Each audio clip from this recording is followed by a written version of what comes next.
agad? Jen, hindi naman po kayo noon. Siya yung sumugod. Pinalog ko lang naman yung utak mo para mag-isip ka. Para ma-realize mo na isa kang certified mga agaw. Hindi pwede ba?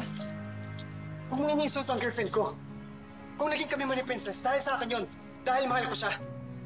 Dahil may nakita ko sa kanya na wala ka. Maayos naman yung paghiwalay natin, Libby, di ba? Baka kailangan mong i-assist yung sarili mo kung bakit hindi tayo nagtagal. Aminin ko, Libby. Marami akong pagkukulang sa'yo. Pero dapat aminin mo na sa sarili mo na marami kang pagkakamali at pagkukulang. Kaya tayo naghiwalay. Girlfriend ko na si Princess. And you have to deal with it. Then magsama kayo. Hello wishes to both of you. Tama na yan, ha? Hello? I'm sorry na.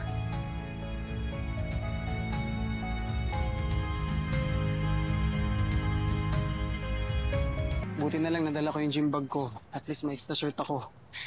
Ay, nako. Kahit kailan talaga hindi na magbabago yung si Libby. Xavier, sorry nagkasakitan na naman kami ni Libby. Kung ako lang ang masusunod, ayoko na mangyari yun. Kaso yung galit kasi niya, hindi na rin makontrol eh. Sumusobra na rin kasi siya eh. Sana okay lang siya. Ay, naku, Princess, yan ka na naman.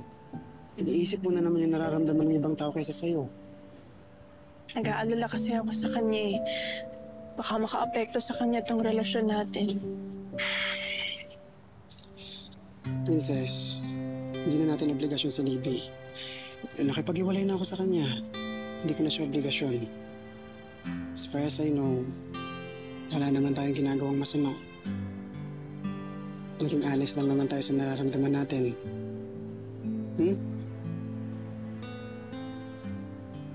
Kahit ano pang mangyari, wala na magagawa si Libby. Hindi tanggapin itong relasyon natin. Sa ayaw mo na sa gusto niya.